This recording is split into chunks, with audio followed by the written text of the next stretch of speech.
Hello friends, welcome to do practice.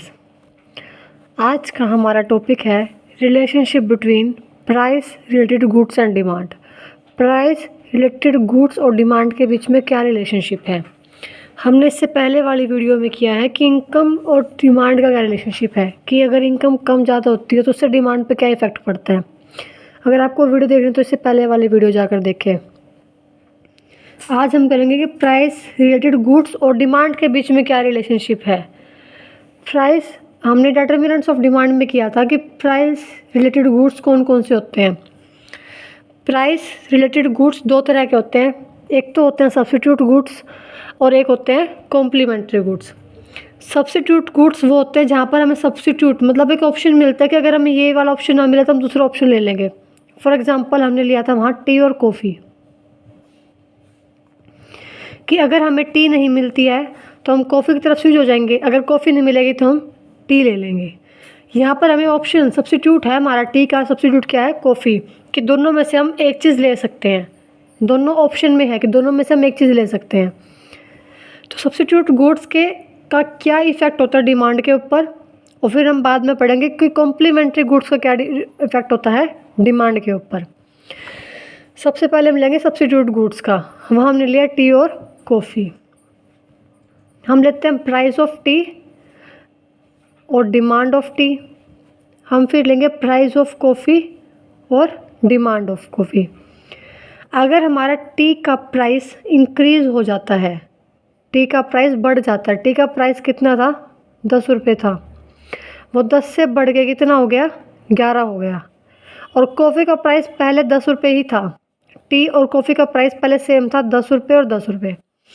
अब T का price increase हो गया, कितना हो गया 10 से 11 हो गया, पर कॉफ़ी का प्राइस कांस्टेंट है 10 का 10, उसके कॉफ़ी के प्राइस में कोई चेंज नहीं आया। तो टी के प्राइस में चेंज आने से कॉफ़ी की डिमांड बढ़ जाएगी। टी का प्राइस 10 से 11 रुपीज़ हो गया, उसकी वजह से कॉफ़ी की डिमांड बढ़ जाएगी, क्योंकि दोनों चीज़ ऑप्शन में थी कि अगर टी नहीं मिलेगी तो क्या चले जाएंगे हम कॉफ़ी पर चले जाएंगे। अगर टी का प्राइस बढ़ गया, टी का रेट बढ़ गया, तो उससे हम क्या हो जाएंगे कॉफ़ी की तरफ स्विच हो जाएंगे, तो हम कॉफ़ी लेनी यूज़ करनी शुरू कर देंगे। तो टी का प्राइस इंक्रीज़ होने से कॉफ़ी की डिमांड इंक्रीज़ होगी और टी की डिमांड डिक्रीज़ हो गई। वही बात कॉफ़ी के प्राइस में कोई चेंज नहीं है, कॉफ़ी का प्राइस सेम टू सेम 10 रुपये ही है। अब हम इसको डायग्राम की हेल्प से समझेंगे। यहाँ हम लेते हैं क्वांटिटी और यहाँ हम लेते हैं प्राइस।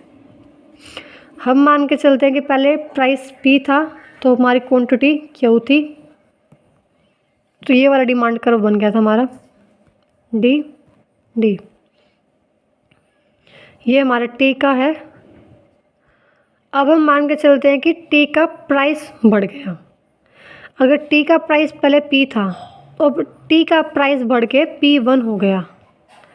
P1 होने से उसकी डिमांड कम होगी, मतलब हमने जो पहले हम क्वांटिटी Q परचेज़ करते थे, अब हमने वो Q1 परचेज़ करनी शुरू कर दी। इसका प्राइस बढ़ गया, प्राइस बढ़ने की वजह से क्या होगी डिमांड कम होगी, डिमांड कम होगी।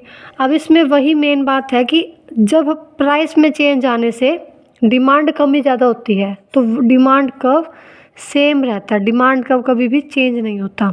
जैसे हमने पहले वाले इनकम एंड डिमांड में किया था, वहाँ पर प्राइस में चेंज नहीं था पर मनी इनकम में चेंज आ रहा था, तो उससे हमारा नया डिमांड कर्व निकल के आ रहा था, या तो वो लेफ़्ट की तरफ शिफ्ट हो रहा था या वो राइट की तरफ शिफ्ट हो रहा था।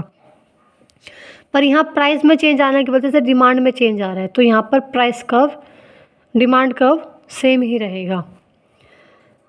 टी का प्राइस बढ़ा, टी की क्वांटिटी कम करनी परचेज़ करनी कम शुरू कर दी। अब हम लेते हैं कॉफ़ी का। कॉफ़ी का प्राइस P था तो डिमांड Q थी। अब कॉफ़ी का प्राइस में तो कोई चेंज आया ही नहीं, पहले डिमांड का हमारा ये था D। कॉफ़ी के प्राइस में तो कोई चेंज आया ही नहीं, कॉफ़ी का प्राइस तो पहले भी 10 था और अभी भी 10 है, तो कॉफ़ी का प्राइस में कोई चेंज नहीं आया। पर टी के प्राइस में चेंज आने की वजह से कॉफ़ी की डिमांड में चेंज आ गया, तो कॉफ़ी का प्राइस पी वही रहेगा सेम टू सेम, पर क्वांटिटी ज़्यादा हो जाएगी, मतलब कि हम ज़्यादा क्वांटिटी परचेज़ करनी शुरू कर देंगे। जो क्वांटिटी हम पहले क्यों परचेज़ करते थे पी प्राइस के ऊपर, अब वो टी के प्राइस में बढ़ने की वजह से पी प्राइस पर, कॉफ़ी के पी प्राइस पर ही हम Q1 क्वांटिटी परचेज़ करनी शुरू कर देंगे। प्राइस 10 रुपये ही है, सिर्फ क्वांटिटी बढ़ गई। तो इससे नया डिमांड कर्व निकल के आएगा जिसको हम नाम देंगे D1 और D1। यहाँ पर प्राइस में चेंज नहीं आया, प्राइस में चेंज ना आने की वजह से डिमांड में चेंज आया है, इस वजह से नया डिमांड कर्व निकल के आया D1।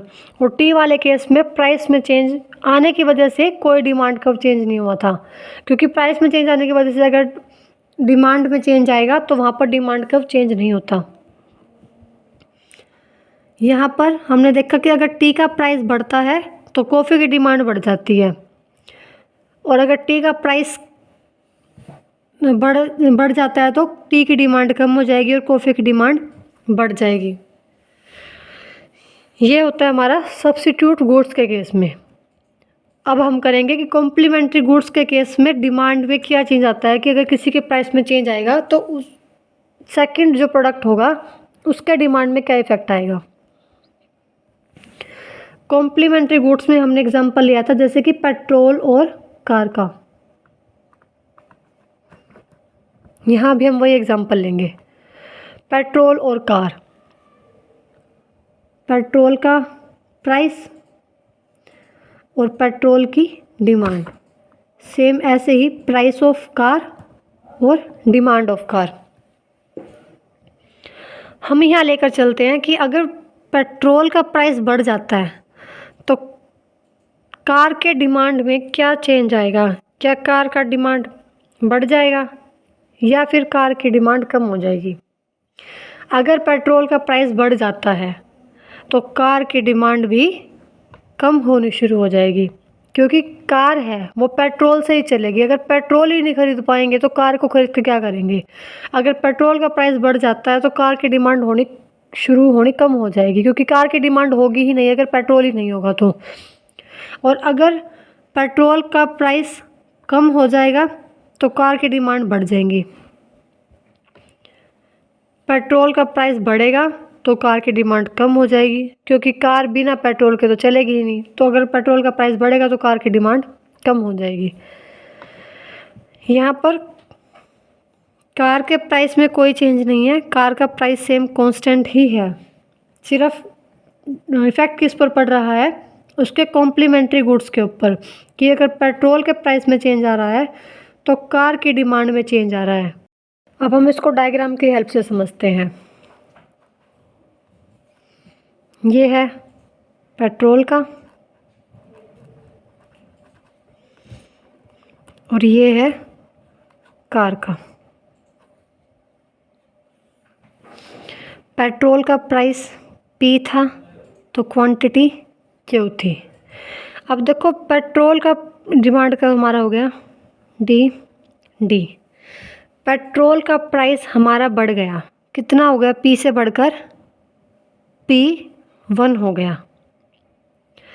तो हमने पेट्रोल की क्वांटिटी को कम परचेज़ करना शुरू कर दिया, जैसा हमने पहले किया था सेम ये ऐसा ही है।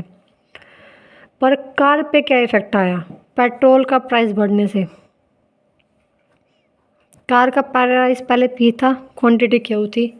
कार के प्राइस में कोई चेंज नहीं आया, पेट्रोल का प्राइस बढ़ गया तो कार की क्वांटिटी हमने कम परचेज़ करनी शुरू कर दी।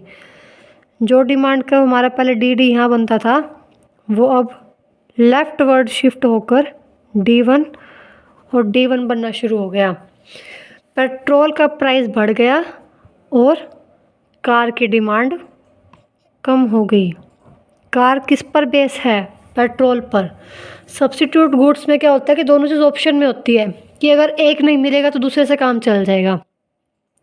पर कॉम्प्लीमेंट्री गुड्स में दोनों गुड्स होते हैं हमारे रिलेटेड होते हैं, कि दोनों के बिना काम नहीं चलेगा। फॉर एग्जांपल पेन और रिफ़िल होता है, जैसे कि अगर खाली रिफ़िल मिलेगा तो काम नहीं चलेगा, और जब पेन और रिफ़िल दोनों होंगे तभी काम बनेगा। वैसे सेम केस पेट्रोल और कार में होता है कि बिना कार के तो बिना पेट्रोल के तो कार नहीं चलेगी और बिना कार के पेट्रोल काम नहीं आएगा। तो जहाँ पर दोनों चीज़ की ज़रूरत होती है वो होती है हमारी कॉम्प्लीमेंट्री गुड्स, और जहाँ पर हम एक चीज़ से काम चला सकते हैं वो होता है हमारा सब्स्टिट्यूट गुड्स। तो सब्स्टिट्यूट गुड्स में होता है कि अगर एक का प्राइस बढ़ गया तो दूसरे की डिमांड बढ़ गई। पर कॉम्प्लीमेंट्री गुड्स में क्या होता है, अपोजिट होता है कि अगर एक का प्राइस बढ़ जाएगा दूसरे की डिमांड कम हो जाएगी, क्योंकि अगर एक का प्राइस बढ़ गया तो दूसरी चीज़ भी खरीदता आदमी क्या करेगा, दूसरी चीज़ की डिमांड क्या हो जाएगी, फिर कम हो जाएगी। यह है कम्प्लीमेंट्री गुड्स, सब्स्टिट्यूट गुड्स।